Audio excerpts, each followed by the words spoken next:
வணக்கம். இன்றைய முக்கிய செய்திகள். புதுச்சேரியில் கட்டாய ஹெல்மெட் இன்று முதல் நடைமுறைக்கு வந்த நிலையில் ஹெல்மெட் அணிந்து வந்தவர்களுக்கு போலீசார் இனிப்புகள் வழங்கி வரவேற்றனர். புதுச்சேரியில் இன்று முதல் கட்டாயமாக ஹெல்மெட் அணிய வேண்டும் என்று புதுச்சேரி காவல்துறை அறிவித்திருந்தது. அதன்படி ஹெல்மெட் குறித்து விழிப்புணர்வை ஏற்படுத்தும் வகையில் பல்வேறு விழிப்புணர்வு நிகழ்வுகள் புதுச்சேரி காவல்துறை சார்பில் நடத்தப்பட்டது. மேலும் கட்டாயம் ஹெல்மெட் என்பது இன்று முதல் புதுச்சேரியில் நடைமுறைக்கு வந்துள்ளது. இதனை ஒட்டி போலீசாரின் உத்தரவை ஏற்று அனைவரும் ஹெல்மெட் அணிந்து வந்தனர். இந்த நிலையில் புதுச்சேரி காட்டேரிக்குப்பம் உதவி ஆய்வாளர் தமிழ்ச்செல்வன் மற்றும் லூர்து ஆகியோர் ஹெல்மெட் அணிந்து வந்த வாகன ஓட்டிகளுக்கு லட்டு மற்றும் ஜாங்கிரி ஆகிய இனிப்புகள் வழங்கி வரவேற்றனர். மேலும் தொடர்ந்து ஹெல்மெட் அணிந்து வர வேண்டும் என்றும் அப்படி அணியாவிட்டால் 1000 ரூபாய் அபராதம் விதிக்கப்படும் என்றும் போலீசார் அவர்களுக்கு அறிவுரை வழங்கினர். புதுச்சேரியில் சாலை விபத்துகளால் ஏற்படும் உயிரிழப்புகளை தடுக்கும் வகையில் இன்று முதல் இருசக்கர வாகன ஓட்டிகள் கட்டாயமாக ஹெல்மெட் அணிய வேண்டும் என அரசு உத்தரவிட்டிருந்தது. மேலும் காவல்துறை சார்பில் பல்வேறு ஹெல்மெட் அணிவதன் அவசியம் குறித்து விழிப்புணர்வு நிகழ்ச்சிகளும் நடத்தியது. இந்நிலையில் இன்று காலை முதல் பெரும்பாலான இருசக்கர வாகன ஓட்டிகள் ஹெல்மெட் அணிந்து பயணம் மேற்கொண்டு வருகின்றனர்.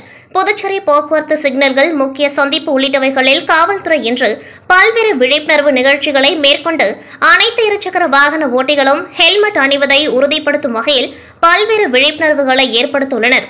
ஹெல்மெட் அணியாமல் வரும் வாகனங்களுக்கு ரூபாய் 1000 அபராதம் விதிக்கப்பட உள்ளனர். இருசக்கர வாகன ஓட்டிகள் விபத்தில் உயிரிழப்பதை தடுக்க கட்டாயம் ஹெல்மெட் அணிவதை உறுதி செய்ய உச்சநீதிமன்றம் மற்றும் மத்திய சாலை போக்குவரத்து அமைச்சகம் மாநிலங்களுக்கு அறிவுறுத்தியுள்ளன. அதன் பேரில் புதுச்சேரியில் வரும் இன்று முதல் இருசக்கர வாகனத்தில் செல்வோர் ஹெல்மெட் கட்டாயம் அணிய வேண்டும் என புதுச்சேரி அரசு உத்தரவிட்ட நிலையில் இன்று முதல் புதுச்சேரியில் ஹெல்மெட் அணியாமல் செல்லும் இருசக்கர வாகன ஓட்டிகளுக்கு புதிய மோட்டார் வாகன சட்டப்படி ரூபாய் 1000 அபராதம் விதிக்கப்படும் எனவும் எச்சரிக்கை விடுத்தனர்.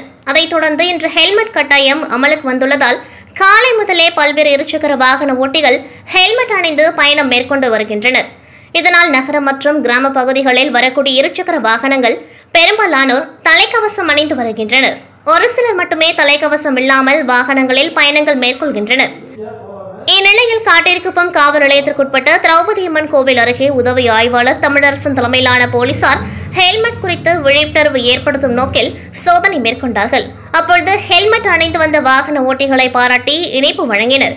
ஹெல்மெட் அணியாத வாகன ஓட்டிகளுக்கு அறிவுரை வழங்கியதோடு தலைக்கவசம், உயிர்கவசம் என்றும் சட்டத்தின்படி அனைவரும் ஹெல்மெட் அணிவது கட்டாயம்.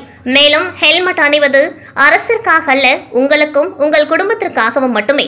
உங்கள் குடும்பத்தார் உங்களை வீட்டிலிருந்து நல்லபடியாக அனுப்பி வைத்துவிட்டு நீங்கள் நல்லபடியாக திரும்பி வருவீர்கள் என்பதற்காக எதிர்பார்த்து காத்திருக்கின்றார்கள். அவரது நம்பிக்கையை நாம் காப்பாற்ற வேண்டும். நமது உயிர் நமக்கு முக்கியம். அரசிற்காக ஹெல்மெட் அணிவதை தவிர்த்து நமக்காக நாம் ஹெல்மெட் அணிவோம். இந்த முறை அறிவுறுத்தலோடு அனுப்புகின்றோம். அடுத்த முறை இதே தவறை செய்தால் நிச்சயமாக அபராதம் விதிக்கப்படும் என அவர் தெரிவித்தார். உதவி ஆய்வாளர் தமிழரசனின் இந்த செயல் பொதுமக்களிடையே மிகுந்த பாராட்டை ஏற்படுத்தியுள்ளது. புதுச்சேரி அழகு கலை ஒப்பனை மற்றும் சிகை அலங்கார கலைஞர்கள் சங்கம் மற்றும் அனைத்திந்திய ஜனநாயக மாதர் சங்கம் இணைந்து நடத்திய சமத்துவ பொங்கல் விழா அந்தோணியார் உயர்நிலைப் பள்ளியில் நடைபெற்றது. இவ்விழாவிற்கு பிரவீனா அருள்மணி தலைமை தாங்கினர். ஜானகி செல்வமணி வரவேற்பை நிகழ்த்த பவானி ராஜலட்சுமி, கோமதி, சிந்துஜா, ஆனந்த், ராஜலட்சுமி ஆகியோர் முன்னிலை வகித்தனர். சிறப்பு அழைப்பாளராக CITU தலைவர் பிரபுராஜ், செயலாளர் ஸ்ரீனிவாசன் ஆகியோர் கலந்து கொண்டு விழாவை துவக்கி வைத்து சிறப்புரையாற்றினர். இதில் சுமார் 100க்கும் மேற்பட்ட புதுச்சேரி அழகு கலை ஒப்பனை மற்றும் சிகை அலங்கார கலைஞர்கள் மற்றும் அனைத்திந்திய ஜனநாயக மாதர் சங்க நிர்வாகிகள், உறுப்பினர்கள் கலந்து கொண்டு பாரம்பரிய உடை அணிந்து பொதுப்பானையில் பொங்கல் வைத்து பொங்கலோ பொங்கல் என்று கதிரவனை நோக்கி பூஜை செய்தனர். தொடர்ந்து பெண்கள் அனைவரும் ஒன்றிணைந்து கும்மி அடித்து ஆட்டம் பாட்டத்துடன் குதூகலமாக பொங்கல் திருநாளை கொண்டாடி மகிழ்ந்தனர். மேலும் அதனைத் தொடர்ந்து தமிழரின் பாரம்பரிய விளையாட்டான உரியடி உள்ளிட்ட பல்வேறு நிகழ்ச்சிகள் நடைபெற்றது. இதில் புதுச்சேரி அறிவியல் இயக்கம், மாறன், இளவரசி, முனியம்மாள், மாரிமுத்து, சத்யா, உமா, சாந்தி, மாதர் சங்க நகர கமிட்டி நிர்வாகிகள் லலிதா, மீனாட்சி, ஆஷா, நேத்ரபதி உள்ளிட்ட பலர் கலந்து கொண்டார்கள். அகில இந்திய காங்கிரஸ் கட்சியின் பொதுச் செயலாளர் பிரியங்கா காந்தி MP பிறந்தநாள் விழா ராகுல் காந்தி தேசிய பேரவை சார்பில் புதுச்சேரியில் வெகு விமர்சையாக கொண்டாடப்பட்டது. ராகுல் காந்தி தேசிய பேரவை தலைவரும் ஊடக பிரிவு சேர்மனுமான RS சேகர் தலைமையில் பொதுக்குழு உறுப்பினரும் பேரவை துணைத் தலைவருமான திருவேங்கடம் முன்னிலையில் முதல் நிகழ்வாக மணக்குள விநாயகர் ஆலயத்தில் சிறப்பு பூஜை செய்யப்பட்டு பக்தர்களுக்கு அன்னதானம் வழங்கப்பட்டது. அதனைத் தொடர்ந்து தூய இருதய ஆண்டவர் ஆலயத்தில் சிறப்பு பிரார்த்தனையும், முல்லா வீதியில் உள்ள தர்காவில் சிறப்பு தொழுகையும் நடைபெற்றது. இந்த 3 நிகழ்ச்சிகளிலும் சிறப்பு விருந்தினர்களாக முன்னாள் முதல்வர் நாராயணசாமி, முன்னாள் அமைச்சர் கந்தசாமி, வைத்தியநாதன் எம்எல்ஏ, முன்னாள் எம்எல்ஏ கார்த்திகேயன், மாநில துணைத் தலைவர் தேவதாஸ் ஆகியோர் கலந்து கொண்டு சிறப்பித்தனர். அதனைத் தொடர்ந்து வண்ண அருவி கலைக்கூடத்தில் மாணவர்களுடன் கேக் வெட்டி கொண்டாடப்பட்டது. பின்னர் ஏழை மக்களுக்கு புடவை, வேஷ்டி உள்ளிட்ட நலத்திட்ட உதவிகள் வழங்கப்பட்டன. இந்த நிகழ்ச்சியில் காங்கிரஸ் கட்சி நிர்வாகிகள் மருது பாண்டியன், அசோகன், அமுதரசன், தயாளன், தனுசு, செந்தில்குமார், முத்துரங்கம், சூசைராஜ், மோகன்தாஸ், நாகசத்யா, பிரபு, சங்கர், பாபு, பஞ்சகாந்தி, விஜயலட்சுமி, ஜெயமூர்த்தி, டாக்டர் விஜயகுமாரி, முத்தமிழ், நிஷா, சாந்தி, ராஜராமன், முத்தரங்கம், சிவபாரதி, தமிழழகன், உதயகுமார், சாம்பசிவம், ஆனந்த் மற்றும் வண்ணாருவே நிறுவனர் ராஜேஷ், ஓவிய ஆசிரியர்கள் சக்திதாசன், ராமன், ஆனந்த் உட்பட பலர் கலந்து கொண்டார்கள். ஸ்பெக்ட்ரா அகாடமி நிறுவனமானது மருத்துவ மற்றும் பொறியியல் நுழைவுத் தேர்வுகளுக்கான பயிற்சி சிறந்த வகுப்புகள் மூலம் தமிழகம் மற்றும் புதுச்சேரியில் அளித்துக் கொண்டிருக்கின்றனர். கடந்த ஆண்டு நடைபெற்ற நீட் 2024 தேர்வில் பெற்ற அகாடமி மாணவன் லட்சுமி நரசிம்மன் 700 மதிப்பெண்கள் பெற்று புதுச்சேரி அளவில் சிறப்பிடம் பெற்றுள்ளார். இந்த ஆண்டிற்கான மருத்துவ சேர்க்கையில் ஸ்பெக்ட்ரா அகாடமியின் மாணவர்கள் 245 பேர் தலைசிறந்த மருத்துவக் கல்லூரியில் சேர்ந்துள்ளனர். குறிப்பாக 10 பேர் ஜிப்மர் மருத்துவக் கல்லூரியிலும் 235 பேர் அரசு மருத்துவக் கல்லூரியிலும் பயிலும் வாய்ப்பினை பெற்றுள்ளனர் என்பது குறிப்பிடத்தக்கது. இந்த சாதனையை படைத்த மாணவர்களுக்கான பாராட்டு விழா புதுச்சேரி சங்கமித்ரா கன்வென்ஷன் சென்டரில் நடைபெற்றது. தமிழகத்தின் தலைசிறந்த ஊக்கமூட்டும் பேச்சாளர் டாக்டர் கலையமூர்த்தி மாணவர்களுக்கான ஊக்கத்தினையும் வழிகாட்டுதலையும் வழங்கினார். விழாவில் டாக்டர் மதனகோபால் பங்கு பெற்று மாணவர்களுக்கான ஊக்கத்தினையும் வழிகாட்டுதல்களையும் வழங்கினார். வருகின்ற கல்வியாண்டில் நீட் தேர்வுக்கு தயாராகும் மாணவர்களுக்கு மிகவும் பயனுள்ளதாகவும் ஊக்கத்தினை கொடுத்துள்ளதாகவும் மாணவர்களும் பெற்றோர்களும் தெரிவித்தனர். புதுச்சேரி மதகடிப்பட்டு ஸ்ரீ வணக்குள விநாயகர் பொறியியல் கல்லூரியில் 25ஆம் ஆண்டு வெள்ளி விழா ஆண்டை முன்னிட்டு தமிழர் திருநாளாம் பொங்கல் விழா 2025 நிகழ்ச்சி பல்வேறு போட்டிகள், கலை நிகழ்ச்சிகள் மற்றும் பரிசளிப்பு விழாவோடு இனிதே நடைபெற்றது.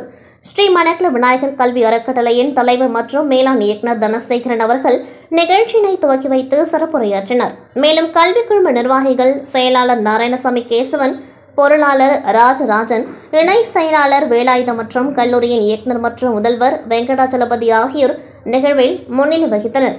பொங்கல் விழா நிகழ்வு செண்டை மேளம் முழங்க, பொய்க்கால் குதிரை ஆட்டத்துடன் பறை இசை வாசிப்புடன் சிறப்புற தொடக்கம் பெற்றது.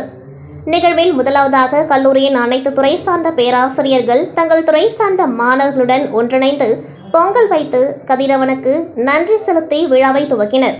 அடுத்ததாக தமிழர் திருநாள் பொங்கல் விழாவை முன்னிட்டு நடைபெற்ற தமிழரின் பாரம்பரிய கலை போட்டிகளில் மாணவர்கள் ஆர்வத்துடன் கலந்து கொண்டு வெற்றி பெற்று பல பரிசுகளை பெற்றனர்.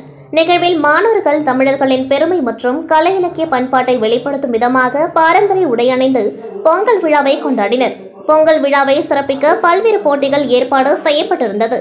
பொங்கல் விளையாட்டுகளான உரியடி, கயிறு இழுத்தல் போட்டி, கோலப் போட்டி, இசை நாற்காலி, பலூன் ஊதுதல் போட்டி, கதை வாசித்தல், சிலம்பம் சுற்றுதல், மலர்கம்பம், மேடை நாடகம், குறும்பட போட்டி, புகைப்பட போட்டி, நாட்டுப்புற பாடல்கள், கிராமிய பாடல்கள், பானை இசைத்தல் ஆகிய போட்டிகள் நடைபெற்றன. பொறியியல் கல்லூரி மற்றும் வளாகத்தில் உள்ள அனைத்து கல்லூரி மாணவர்களும் போட்டியில் கலந்து கொண்டார்கள். பல்வேறு சுற்றுகளை கொண்ட போட்டிகளில் மாணவர்கள் தங்கள் திறனை வெளிப்படுத்தி பரிசுகளை பெற்றனர். இந்நிகழ்ச்சியில் பொறியியல் கல்லூரி மற்றும் வளாகத்தில் உள்ள அனைத்து கல்லூரிகளும் இணைந்து சிறப்புற ஏற்பாடு செய்யப்பட்டிருந்த நிகழ்வில் அனைத்து துறை சார்ந்த கல்லூரி பேராசிரியர்கள், அலுவலக ஊழியர்கள் மற்றும் மாணவர்கள் கலந்து கொண்டு நிகழ்ச்சியை சிறப்பாக கொண்டாடி மகிழ்ந்தனர். விழா இனிதே நிறைவு பெற்றது. கீழ்புத்துப்பட்டு சுவாமி விவேகானந்தர் ஊரக சமுதாய கல்லூரியில் சுவாமி விவேகானந்தர் ஜெயந்தி வழக்கமான உற்சாகத்துடன் கொண்டாடப்பட்டது. இறைவணக்கத்துடன் சுவாமி விவேகானந்தரை போற்றும் பாடல்கள் பாடி நிகழ்ச்சி துவங்கியது. முன்னதாக கல்லூரி இயக்குநர் மற்றும் முதல்வர் குத்துவிளக்கேற்றி விழாவை துவக்கி வைத்தனர். கல்லூரி ஏசி மெக்கானிக் பிரிவில் படித்து தற்பொழுது விழுப்புரம் காவல்துறையில் பணியாற்றி வரும் முன்னாள் கல்லூரி மாணவர் சுவாமிநாதன் சிறப்பு விருந்தினராக கலந்து கொண்டு சிறப்பித்தார். விளிம்பு நிலையில் உள்ள மாணவர்களின் வாழ்வில் பொருளாதார முன்னேற்றத்தை ஏற்படுத்தி பலர் வாழ்வில் திருப்புமுனை ஏற்படுத்தும் இக்கல்லூரி இளையோர் வாழ்வில் ஒரு சமுதாய புரட்சி செய்து வருவதாக சிறப்பு விருந்தினர் சுவாமிநாதன் தனது ஏற்புரையில் தெரிவித்தார். தொடர்ந்து கல்லூரியில் கடந்த மாதம் நடைபெற்ற பல்வேறு விளையாட்டுப் போட்டிகள், மாரத்தான் தொடர் ஓட்டம் மற்றும் விவேகானந்தர் ஜெயந்தி, கட்டுரை, பேச்சு, ஓவியம், ரங்கோலி போட்டிகள் வெற்றி பெற்ற மாணவர்கள் அனைவருக்கும் பதக்கம் மற்றும் நற்சான்றிதழ் வழங்கினர். விழாவில் சுவாமி விவேகானந்தர் பற்றி வாழ்க்கை வரலாற்று தமிழ் குறும்படம் மாணவர்கள் உற்சாகத்துடன் பார்த்தனர். பல்வேறு தொழிற்கல்வி பயிலும் மாணவர்கள் விவேகானந்தர் ஜெயந்தி விழாவில் கல்லூரி நிர்வாகம் ஏற்பாடு செய்திருந்த சிறப்பு விவேகானந்தர் வரலாற்று கண்காட்சியை கண்டு களித்தனர். தேசிய கீதத்துடன் விழா இனிதே நிறைவு பெற்றது. இத்துடன் செய்திகள் நிறைவடைகின்றது. நன்றி, வணக்கம்.